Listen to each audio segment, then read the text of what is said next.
بسم اللہ الرحمن الرحیم۔ السلام علیکم ورحمۃ اللہ وبرکاتہ۔ آج ہم آپ کے سامنے حابیل و قابیل کا قصہ بیان کریں گے۔ اللہ نے قرآن پاک میں فرمایا، اور ذرا انہیں آدم علیہ السلام کے دو بیٹوں کا قصہ بھی کم اوقات سنا دو۔ جب ان دونوں نے قربانی کی تو ان میں سے ایک کی قربانی قبول کی گئی اور دوسرے کی قربانی نہ کی گئی۔ اس نے کہا، میں تجھے مار ڈالوں گا، تو دوسرے نے جواب دیا، اللہ تو متقیوں ہی کی قربانی قبول کرتا ہے۔ اگر تو مجھے قتل کرنے کے لیے ہاتھ اٹھائے گا تو میں تجھے قتل کرنے کے لیے ہاتھ نہیں اٹھاؤں گا۔ میں اللہ سے ڈرتا ہوں، میں چاہتا ہوں کہ میرا اور اپنا گناہ تو ہی سمیٹ لے اور دوزخی بن کر رہے۔ ظالموں کے ظلم کا یہی ٹھیک بدلہ ہے۔ آخرکار اس کے نفس نے اپنے بھائی کا قتل اس کے لیے آسان کر دیا اور اسے مار کر ان لوگوں میں شامل ہو گیا جو نقصان اٹھانے والے ہیں۔ پھر اللہ نے ایک کوا بھیجا جو زمین کھودنے لگا تاکہ اسے بتائے کہ اپنے بھائی کی لاش کیسے چھپائے۔ یہ دیکھ کر وہ بولا، افسوس مجھ پر، میں اس کوے جیسا بھی نہ ہو سکا کہ اپنے بھائی کی لاش چھپانے کی تدبیر نکال لیتا۔ اس کے بعد وہ اپنے کیے پر بہت پچھتایا۔ اب میں وہ بیان کروں گا جو بعض صحابہ اکرام اور سلف صالحین سے مروی ہے۔ بعض صحابہ سے مروی ہے کہ آدم علیہ السلام ایک حمل سے ہونے والے بیٹے کا نکاح دوسرے حمل سے پیدا ہونے والی بیٹی سے کر دیا کرتے تھے۔ حابیل قابیل کی جڑواں بہن سے نکاح کرنا چاہتا تھا۔ قابیل حابیل سے بڑا تھا اور قابیل کی جڑواں بہن زیادہ خوبصورت تھی، اس لیے قابیل نے اپنی جڑواں بہن کو اپنے پاس ہی رکھنا چاہا۔ آدم علیہ السلام نے قابیل کو حکم دیا کہ وہ اس کا نکاح حابیل سے کر دے، لیکن اس نے انکار کر دیا۔ پھر آپ علیہ السلام نے ان دونوں کو قربانی پیش کرنے کا حکم دیا اور خود حج کی ادائیگی کے لیے مکہ روانہ ہو گئے۔ آدم علیہ السلام کے جانے کے بعد دونوں نے اپنی قربانیاں پیش کی۔ حابیل ایک چرواہا تھا، اس نے ایک فربا موٹا تازہ دمبا پیش کیا، جبکہ قابیل نے اپنی اگائی ہوئی فصل میں سے بدترین اناج کا ایک گٹھا پیش کیا۔ آسمان سے آگ اتری اور حابیل کی قربانی کو کھا گئی، یعنی اسے قبول کر لیا، جبکہ قابیل کی قربانی کو اچھوتا چھوڑ دیا۔ وہ غصے میں آ گیا اور حابیل کو دھمکی دی، میں تمہیں قتل کر دوں گا تاکہ تم میری بہن سے نکاح نہ کر سکو۔ حابیل نے جواب دیا، اللہ صرف پرہیزگاروں کی قربانی قبول کرتا ہے۔ عبداللہ بن عمر رضی اللہ تعالیٰ عنہ سے ایک دوسری روایت میں مروی ہے کہ اللہ کی قسم، مقتول یعنی حابیل زیادہ طاقتور تھا، لیکن فرما برداری یعنی گناہ سے بچنے کے جذبے نے اسے اپنے بھائی پر ہاتھ اٹھانے سے روک دیا۔ ابو جعفر الباقر کے مطابق آدم علیہ السلام ان کی قربانیوں کا مشاہدہ کر رہے تھے اور حابیل کی قربانی قبول ہو گئی۔ قابیل نے آدم علیہ السلام سے کہا، حابیل کی قربانی صرف اس لیے قبول ہوئی کیونکہ آپ نے اس کے لیے دعا کی اور میرے لیے دعا نہیں کی۔ پھر اس نے اپنے بھائی کو دھمکی دی کہ وہ اس معاملے کا فیصلہ کر کے رہے گا۔ ایک رات حابیل اپنے ریوڑ کی دیکھ بھال سے واپس نہیں آیا۔ آدم علیہ السلام نے قابیل کو اس کی تلاش کرنے کے لیے بھیجا۔ جب قابیل اسے ڈھونڈنے نکلا تو اس نے حابیل کو پا لیا اور شکایت کی، تمہاری قربانی قبول ہو گئی لیکن میری نہیں۔ حابیل نے جواب دیا، اللہ صرف پرہیزگاروں کی قربانی قبول کرتا ہے۔ یہ سن کر قابیل غصے میں آ گیا اور اپنے ہاتھ میں موجود لوہے کے اوزار سے اپنے بھائی کو مارا اور اسے قتل کر دیا۔ یہ بھی کہا گیا کہ اس نے سوتے ہوئے پتھر مار کر اسے قتل کیا۔ یہ بھی کہا گیا کہ اس نے اس کا گلا گھونٹ دیا اور درندوں کی طرح اسے دانت سے کاٹا۔ واللہ عالم۔ اپنے بھائی کی طرف سے ملنے والی دھمکی کے بعد حابیل نے جس رد عمل کا اظہار کیا وہ ان کے اعلیٰ کردار اور تقوی کی نشانی ہے۔ انہوں نے خود کو ویسا ہی جواب دینے سے روکا جیسی دھمکی ان کے بھائی نے دی تھی۔ جیسا کہ اس آیت سے واضح ہے کہ اگر تو اپنا ہاتھ میری طرف بڑھائے گا کہ مجھے قتل کر دے تو میں اپنا ہاتھ تیری طرف نہیں بڑھاؤں گا کہ تجھے قتل کر دوں۔ بے شک میں اللہ سے ڈرتا ہوں جو تمام جہانوں کا رب۔ نبی کریم صلی اللہ علیہ وسلم نے ایک حدیث پاک میں فرمایا، جب دو مسلمان اپنی تلواریں لے کر ایک دوسرے کے سامنے آ جائیں تو قاتل اور مقتول دونوں جہنم میں ہوں گے۔ صحابہ نے عرض کیا، اے اللہ کے رسول، قاتل کا معاملہ تو سمجھ آتا ہے لیکن مقتول کا کیا قصور کہ وہ بھی جہنم میں جائے گا؟ آپ صلی اللہ علیہ وسلم نے فرمایا، کیونکہ وہ بھی اپنے ساتھی کو قتل کرنے کا پکا ارادہ رکھتا تھا۔ وہ آیت جس میں یہ بیان کیا گیا کہ میں چاہتا ہوں کہ تو میرے گناہ کا بوجھ بھی سمیٹ لے اور اپنے گناہ کا بھی، اور تو دوزخیوں میں سے ہو جائے، اور یہی ظالموں کا بدلہ ہے۔ اس کا مطلب یہ ہے کہ میرا ارادہ یہ ہے کہ میں آپ سے لڑنے سے گریز کروں، حالانکہ میں آپ سے زیادہ طاقتور ہوں۔ میں نے یہ فیصلہ اس لیے کیا ہے تاکہ آپ میرے قتل کا گناہ بھی اپنے سابقہ گناہوں کے ساتھ سمیٹ لیں۔ بات السودی، ابن جریر اور دیگر مفسرین نے کہی۔ لیکن یہ مطلب نہیں ہے کہ قتل ہونے والے کے گناہ خود بخود قاتل کے کھاتے میں منتقل ہو جاتے ہیں جیسا کہ کچھ لوگ سمجھتے ہیں۔ ہاں، قیامت کے دن کچھ لوگوں کے ساتھ ایسا ہو سکتا ہے کہ جب قاتل کی نیکیاں اس کے قتل کے جرم کے بدلے میں کافی نہ ہوں تو مقتول یہ مطالبہ کر سکتا ہے کہ اس کے گناہ قاتل کے سر تھوپ دیے جائیں۔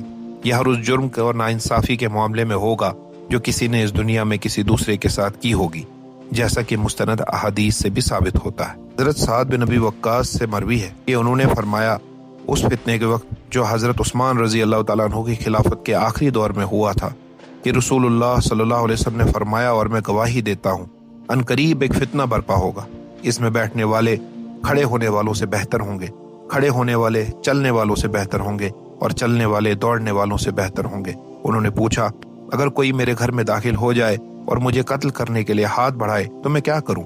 آپ صلی اللہ علیہ وسلم نے فرمایا، آدم کے بیٹے حابیل کی طرح بن جانا۔ حدیث میں امام احمد نے حضرت عبداللہ بن مسعود رضی اللہ تعالیٰ عنہ سے روایت کیا کہ نبی کریم صلی اللہ علیہ وسلم نے فرمایا، جب بھی کوئی جان ناحق قتل کی جاتی ہے تو آدم کے پہلے بیٹے قابیل پر اس کے خون کا ایک حصہ یعنی گناہ ہوتا ہے، کیونکہ اس نے قتل کی روایت کو سب سے پہلے شروع کیا تھا۔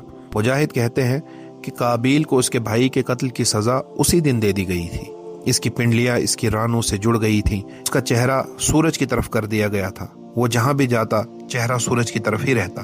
یہ سزا اسے اپنے سگے والدین کے دوسرے بیٹے اپنے بھائی کے خلاف کیے گئے گناہ اور سرکشی کے بدلے میں دے دی گئی تھی۔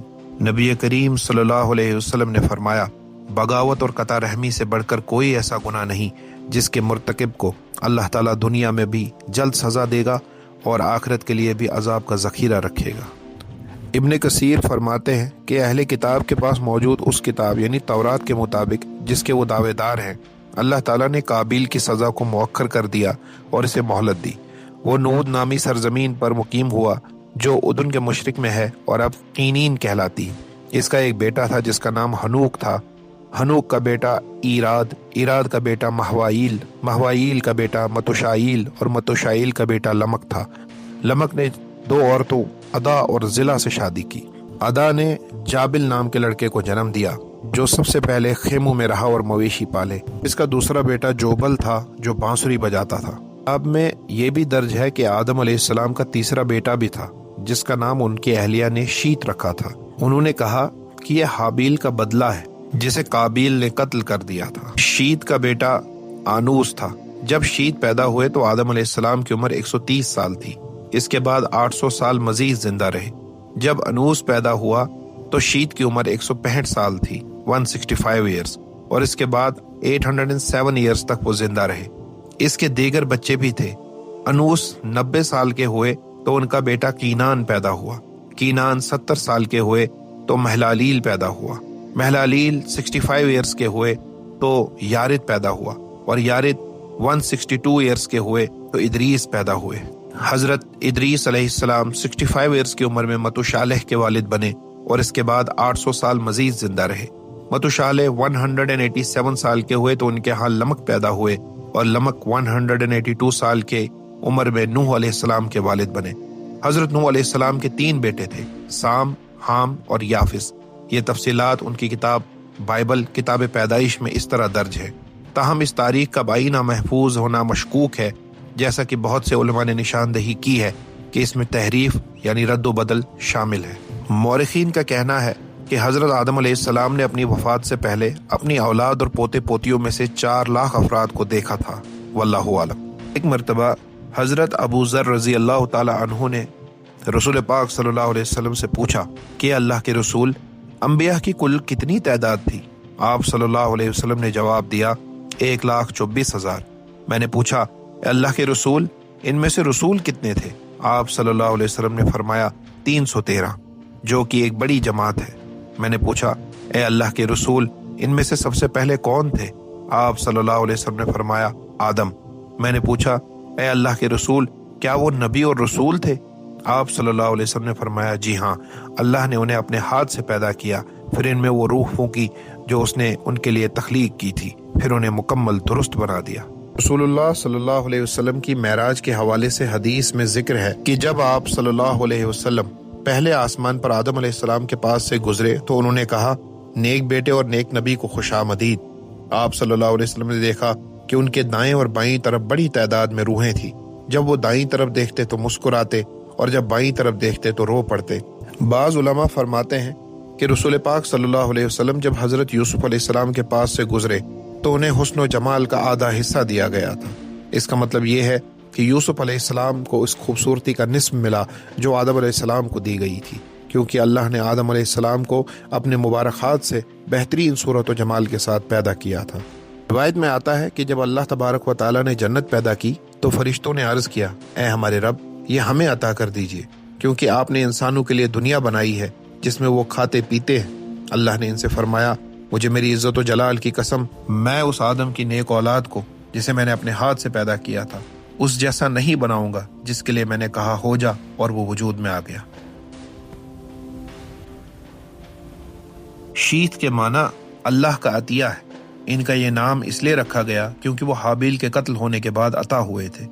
ابو ذر رضی اللہ تعالیٰ عنہ نبی کریم صلی اللہ علیہ وسلم سے روایت کرتے ہیں، بے شک اللہ تعالیٰ نے 104 صحیفے نازل فرمائے جن میں سے 50 شیت علیہ السلام پر نازل ہوئے۔ ابن اسحاق کہتے ہیں کہ جب آدم علیہ السلام کی وفات کا وقت قریب آیا تو انہوں نے اپنے بیٹے شیت سے عہد لیا اور انہیں دن اور رات کے اوقات سکھائے اور ان اوقات میں کی جانے والی عبادت سے آگاہ کیا۔ انہوں نے اپنے بعد آنے والی نوح علیہ السلام کے طوفان کے بارے میں بھی انہیں باخبر کیا۔ ابن اسحاق مزید کہتے ہیں کہ کہا جاتا ہے کہ بنی نوح انسان کا تمام نسب شیت سے چلا، جبکہ ان کے باقی اولاد ختم ہو گئی اور ان کی نسل باقی نہ رہی۔ جب آدم علیہ السلام کا انتقال ہوا اور وہ جمعہ کا دن تھا، فرشتے اللہ کے حضور سے خوشبو اور کفن لے کر آئے اور ان کے بیٹے شیت کو تسلی دی۔ ابن اسحاق کہتے ہیں سورج اور چاند کو 7 دن اور 7 راتوں تک گرہن لگا رہا۔ یحییٰ بن زمرہ الصادی کہتے ہیں کہ میں نے مدینہ میں ایک استاد کو پڑھاتے ہوئے دیکھا تو میں نے ان کے بارے میں دریافت کیا۔ لوگوں نے بتایا کہ وہ ابی بن کعب ہیں۔ ابی نے کہا، جب آدم علیہ السلام کی وفات کا وقت قریب آیا تو انہوں نے اپنے بیٹوں سے کہا، اے میرے بیٹو، مجھے جنت کے پھلوں کی خواہش ہو رہی ہے۔ چنانچہ وہ سب اس کی تلاش میں نکل کھڑے ہوئے۔ راستے میں انہیں فرشتے ملے جو اپنے ساتھ کفن اور خوشبو لائے تھے، اور ساتھ ہی زمین کھودنے کے اوزار اور پیمائش کے آلات بھی تھے۔ فرشتوں نے ان سے پوچھا، اے اولاد آدم، تم کہاں جا رہے ہو اور کیا ڈھونڈ رہے ہو؟ انہوں نے جواب دیا، ہمارے والد بیمار ہیں اور جنت کے پھلوں کی خواہش کر رہے ہیں۔ فرشتوں نے کہا، واپس لوٹ جاؤ کیونکہ تمہارے والد وفات پانے والے ہیں۔ فرشتے آدم کے پاس آئے اور جب حوا نے انہیں دیکھا تو پہچان لیا اور آدم سے چمٹ گئیں۔